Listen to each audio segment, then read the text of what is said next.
It happened in the middle of winter, the kind of cold that crawls into your bones and makes every breath sting. I remember the sound of the furnace rumbling in the basement that night, a sound I had learned to love because it meant warmth.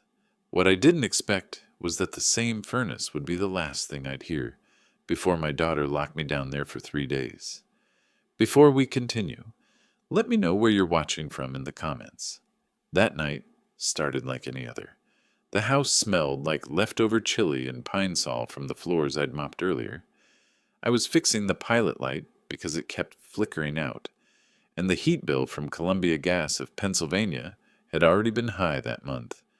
I was crouched beside the old Lennox unit when I heard her voice above me. Cold, clipped, sharp enough to cut.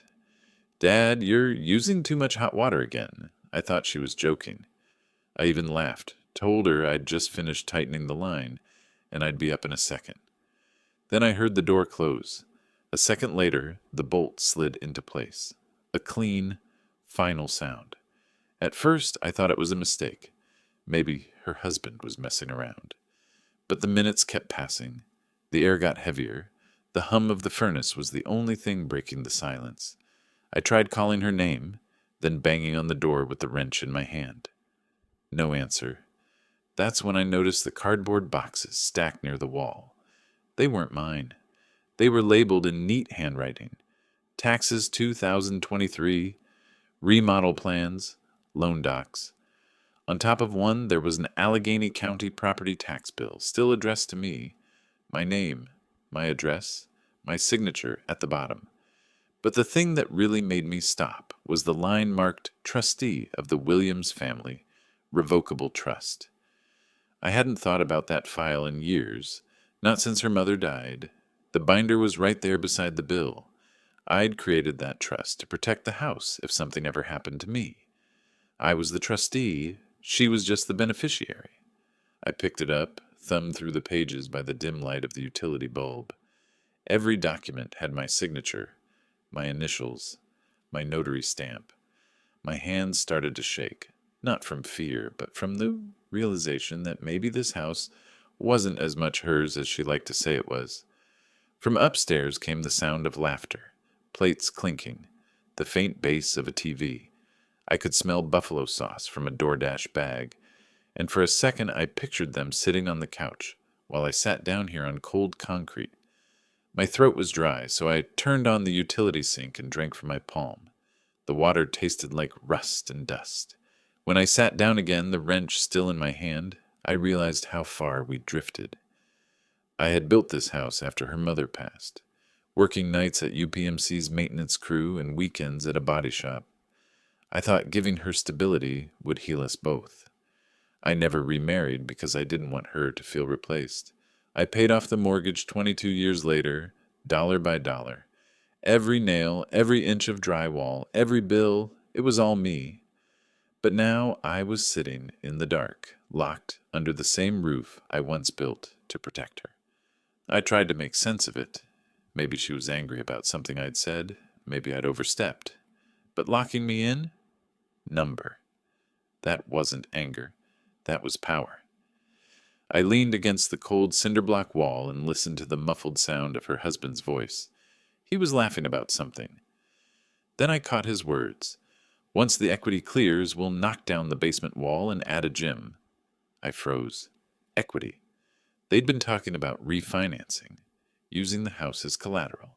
But that trust, my trust, still had my name on every legal line. They didn't even know that. I'd set it up after her mom's cancer scare, back when I was still terrified of dying and leaving her with debt. Now it was the one piece of paper that could change everything. I stayed quiet for the rest of the night, just sitting there, staring at that tax bill under the single yellow light bulb. The furnace groaned like it was tired of keeping secrets. The next morning I heard the creak of the floorboards above me. Her steps came closer, stopped at the door. The bolt turned, the door swung open, and light hit my eyes like a knife. She didn't look guilty, didn't even look at me. She just said, "Next time, don't waste the hot water," and walked away. I stood there for a long moment, holding that trust binder to my chest, the paper warm from my hands. That's when something in me shifted. I didn't yell. I didn't demand an apology. I just walked upstairs, calm, silent, thinking about the house, the trust, and the cold water that still stung my throat. And as I passed her in the hallway, she didn't notice the folder tucked under my arm. If she had, she might have realized that while she locked me in the basement, she'd just handed me the key to her future. Because by the time she figured it out, I'd already decided exactly what I was going to do next. When she locked that basement door, something inside me broke.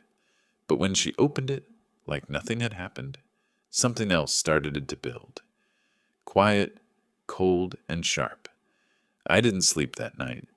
I sat by the kitchen window with a cup of coffee gone cold, staring at the frost crawling up the glass, and made a promise to myself. I wouldn't raise my voice. I wouldn't fight her anymore. I'd just make sure she'd never have the power to lock another door again. The next morning, she acted like it was an ordinary day. She poured herself coffee, scrolled on her phone, asked her husband if he'd paid the internet bill.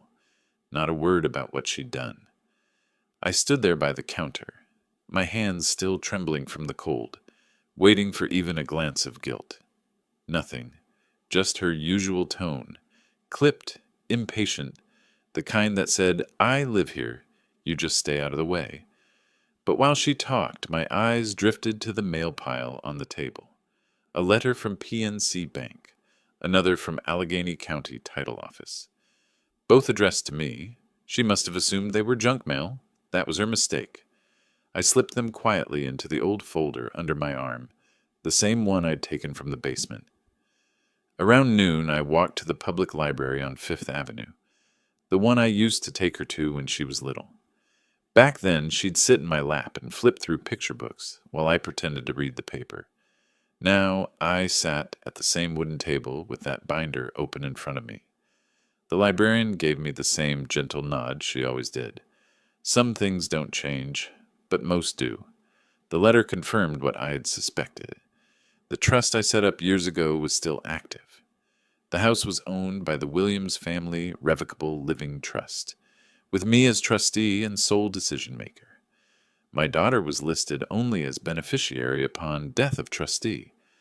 That meant, until I died, she had no claim. None. She didn't know that. She thought my gift had made her a homeowner. That was the first time in years I smiled. I spent that afternoon making calls. First to the title company that had handled the refinance back in 2012. The same year I'd almost lost everything paying her student loans. The woman on the line remembered me. She said the trust was still legally binding and offered to send me a certified copy. "You still have full control," she said. "You can sell, transfer, or revoke it any time." Sell. That word echoed in my head like a heartbeat. When I got home, the air in the house felt different. Maybe it was me. Maybe it was the way I saw things now. Every photo on the wall, every piece of furniture I'd bought, looked like evidence of my own foolishness. I walked past the living room, and she was sitting there, laughing at something on TV. When I stepped into the room, she muted it, like I was background noise. "Dinner's in the fridge," she said flatly. "Don't leave a mess this time." I wanted to ask why. Why the cruelty? Why the contempt? But what good would that do? Some people can't see the damage they've done until it's too late. Instead, I just nodded, opened the fridge, and saw a sticky note on my leftovers. "Use less hot water next time." That was the moment I knew there was no fixing this. That night, I didn't sleep again. I sat in the small room I'd moved into, the one I used to call the guest room, even though I was the only guest who paid for it. The floor creaked with every step. The radiator hissed like it was whispering secrets. I opened my laptop and searched. Elder law attorneys near me. The first one that popped up was Samuel Klein and Associates, 2 miles away. The reviews said he specialized in trust protection and family disputes. I called and made an appointment for Thursday morning. When Thursday came, the snow had started melting. I drove my old Ford F-150, the one she said made the driveway look trashy. The heater barely worked, but I didn't care. Mr. Klein was in his 60s, gray beard, calm voice, the kind of man who'd seen too many stories like mine. He listened without interrupting. "You're still trustee," he said after reviewing the documents. "You can sell the property at any time. She can't stop you. But if you do, be prepared. It'll break whatever relationship is left." I looked him straight in the eye and said, "She already broke it." He nodded slowly, then leaned back. "Do you want it quiet or loud?" "Quiet," I said. "Very quiet." We set up a plan. He'd reach out to a private buyer through his network.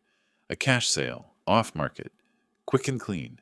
No listing signs, no paper trail my daughter could trace until it was done. The proceeds would go to a new account, in my name alone. When I left his office, I felt lighter than I had in years. It wasn't happiness. It was clarity, the kind that only comes after a storm. That night, when I walked into the house, she was arguing with her husband about the cost of new kitchen cabinets. She turned to me, voice sharp again. "Dad, we're redoing the basement next month. You'll have to move your tools somewhere else." I didn't say a word. I just looked at her and thought, "You already moved me out of that basement once. This time, it's going to be permanent." As she walked away, I caught my reflection in the window. The same tired man she thought was weak. But this time, there was something in my eyes she wouldn't recognize. Because the next time she locked a door, it wouldn't be me on the other side. It would be her. 3 weeks. That's how long Mr. Klein said the sale would take if everything went smoothly. I marked it on the kitchen calendar, between her dentist appointment and her husband's work trip. 3 weeks. After that, this house, the one they called theirs, would belong to someone else. I didn't rush anything. I still woke up at 6 a.m., brewed the same cheap Folgers coffee, and sat by the window watching the mail truck pass. On the surface, nothing had changed. But inside, every sound, every word, every look carried new meaning. Every "Dad, can you not touch that?" became a reminder of how temporary their control really was. One morning, her husband handed me a list of household expenses with my name highlighted. "We need you to start contributing more," he said, not even looking up from his phone. I glanced at the paper. $240 for internet, $180 for utilities, $60 for water overage. My chest tightened. Water overage. The same water they said I wasted. I didn't argue. I just nodded and said, "You'll get every penny you're owed." He smiled like a man who thought he'd won. That evening I went down to the basement, the same one she locked me in. The lock was gone, replaced with a new latch. She probably thought I wouldn't notice, but I did. The walls still smelled like dust and old paint, the floor cold even through my boots. I looked at the spot where I had sat for those 2 nights and whispered to myself, 3 weeks. That night, I emailed Mr. Klein from my burner Gmail account, one I'd made years ago for job applications. "Confirm closing for the 14th, I wrote. He replied 2 hours later, "Confirmed. Cash buyer secured. Title company prepared." The next few days moved slowly. I didn't change my habits. I still shoveled the driveway, took out the trash, cooked for myself. She started to relax, thinking my silence meant surrender. She didn't know silence was the safest disguise for a man with a plan. One afternoon, while she was out shopping, I checked the mailbox and found a letter addressed to homeowner. Inside was a pre-approval for a home renovation loan. It listed estimated property value, $495,000. I smiled. They'd been planning to use the equity again, but that equity, like the house, was mine. That night, she knocked on my door. "We're thinking of adding a deck out back," she said casually. "It'll raise the value if we ever sell." She said it like I was a tenant needing to be informed. I just said, "That's smart.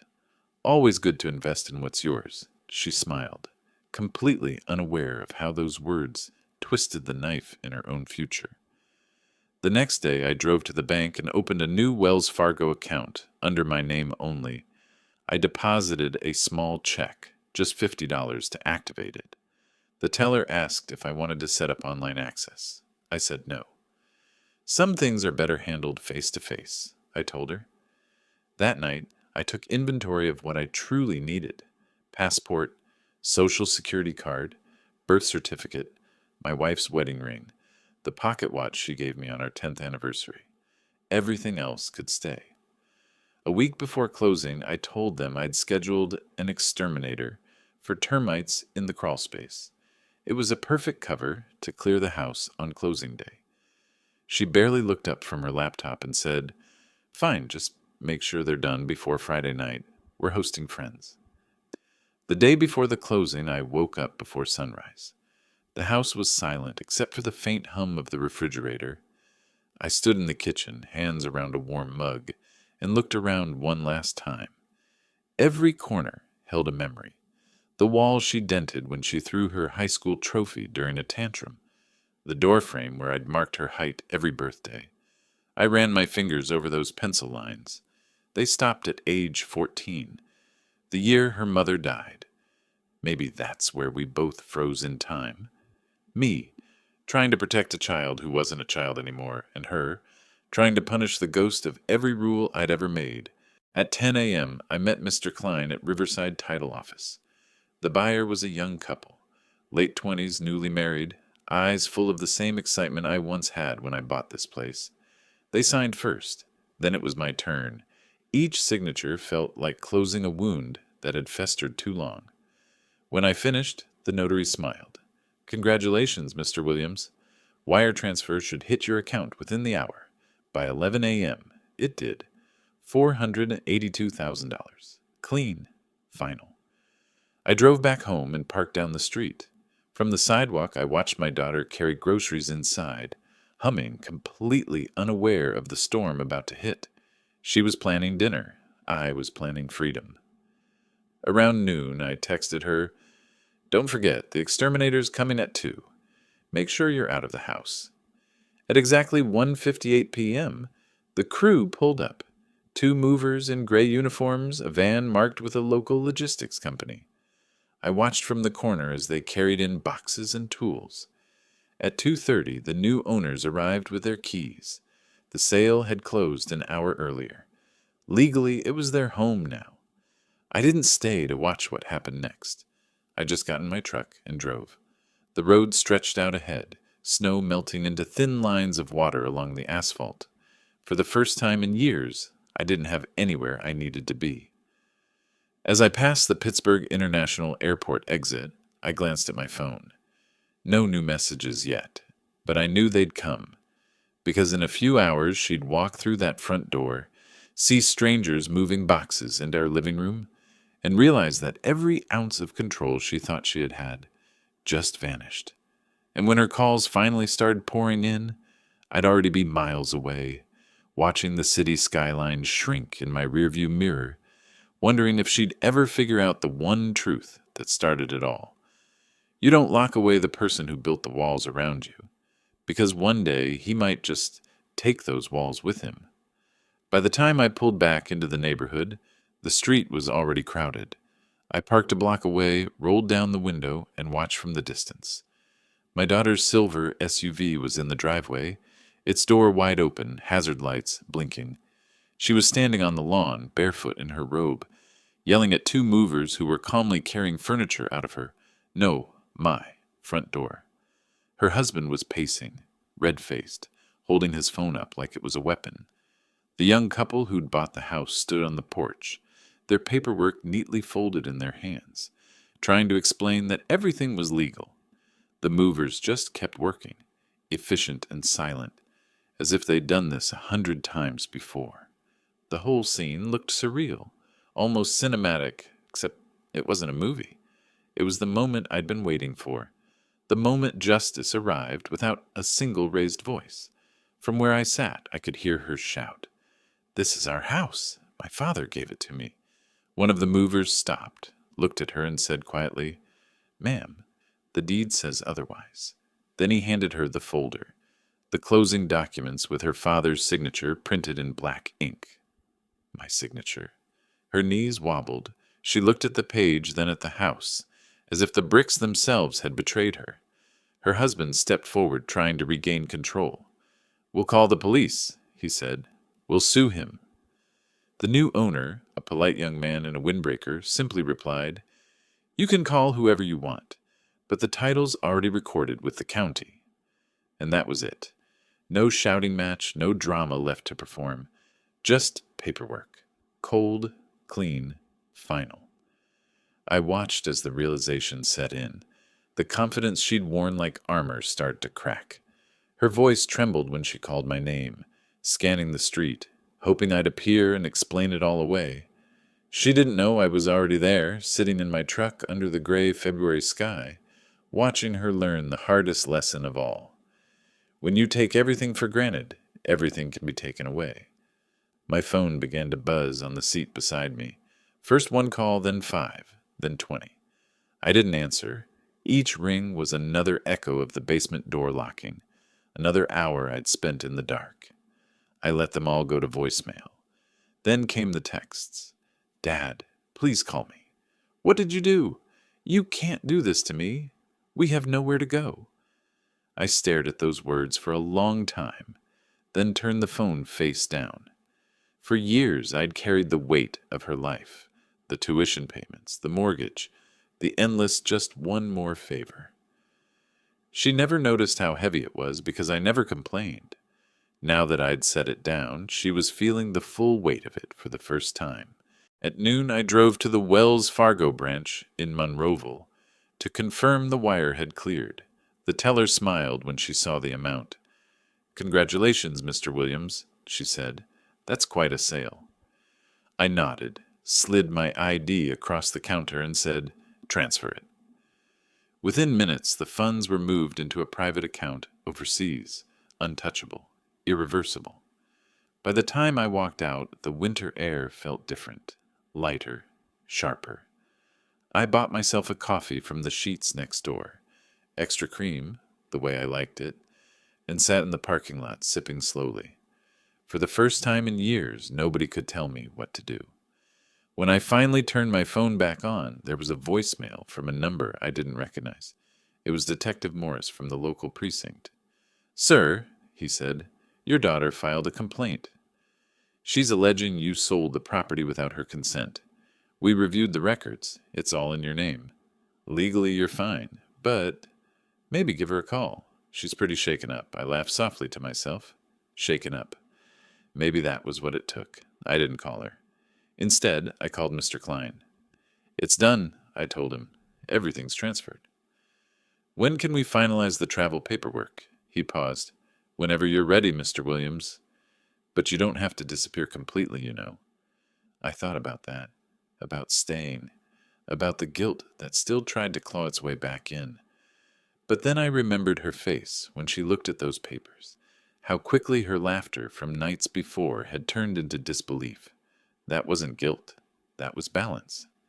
2 days later, I boarded a Delta flight to Lisbon. One-way ticket. Seat 14A by the window. The last thing I saw before takeoff was a text that read, "Dad, please, just tell me why." I typed a reply, but never sent it. Some truths don't belong in words. They belong in silence, the kind that follows a locked door being opened for the last time. When the plane leveled above the clouds, I ordered a small whiskey and watched the light flicker over the wing. For once, I wasn't thinking about bills, repairs, or being careful not to use too much. I was thinking about what freedom sounds like. It doesn't sound like victory. It sounds like nothing, like peace. When I landed in Portugal, I found a small seaside town just south of Faro. I rented a cottage with blue shutters and a crooked porch for €900 a month, cash up front. The ocean was 50 feet away. Every morning I walk the shoreline with my coffee, the same brand I used to drink at home, only this time the cup stays warm until the last sip. Sometimes I think about her. I wonder if she ever understood that this wasn't revenge for revenge's sake. It was survival. A lesson in humility, a father's final act of love disguised as justice. because she locked me in the dark to make me small. But what she never realized is that the dark is where men like me learn to see clearly. And now, under this endless light, I can finally breathe. A month after I moved to Portugal, I stopped checking my phone every day. At first, I told myself it was just to give her space, but the truth was I didn't want to hear her voice anymore. Not the crying, not the excuses, not the same 3 words I'd waited decades to hear. "I'm sorry, Dad." They came too late. Still, silence has a strange way of carrying news. Through a mutual friend back in Pittsburgh, I heard that the story had spread around town faster than a winter flu. My daughter had tried to paint herself as the victim, saying I stole her home. But once the neighbors learned she had locked her father in a basement for 3 days, sympathy dried up quick. The local church cut her off from volunteering. Her hospital put her on administrative leave, pending character review. Even her husband's company didn't want to deal with the public attention. They sold their car to pay for a rental apartment. The house that once made her feel powerful became the story that broke her pride. Meanwhile, I was rebuilding quietly. I rented a small cottage with cracked white walls and salt stains from the ocean wind. The landlord's name was Paulo, an older fisherman who brought me bread and coffee every morning. He didn't ask many questions, and I didn't offer many answers. It was peaceful that way. One afternoon, I was sitting on the porch when I got an email. The subject line read, "Legal Inquiry. Williams Family Trust." For a second, I thought she might have found a way to reopen the case. But when I opened it, my heart slowed. It wasn't from her lawyer. It was from Mr. Klein, mine. He wrote, "Just a heads up. Your daughter withdrew a large sum from your joint account last year using a forged signature. The bank reviewed it. They've opened an investigation." I hadn't even realized the account was still active. It must have been the small savings I'd once set aside for her wedding. Years ago, maybe $12,000 left in it. Not much, but enough to draw attention once a forgery was proven. I didn't press charges. I didn't have to. The investigation made its way to her employer, who placed her on indefinite suspension for ethical violations. Her nursing license came under review. In her world, reputation is everything, and now hers was gone. That was the final twist. The one I didn't plan, but life delivered anyway. She had spent years thinking I was powerless, that I'd given her everything and had nothing left to take. But she never understood the real cost of disrespect. It collects interest quietly until one day the debt comes due. The following week, I took the bus to the nearby market in town. The air smelled like grilled sardines and sea salt. I bought fresh bread, tomatoes, and a small bottle of wine. When I came home, I sat on the porch, poured a glass, and finally opened her last message. It was short. "Dad, I wish you'd told me why you did it. I would have understood." I almost laughed, because the truth was I didn't do it to hurt her. I did it so I could stop being afraid of what she might do next. I typed a reply, but my fingers froze above the keyboard. Then I deleted every word.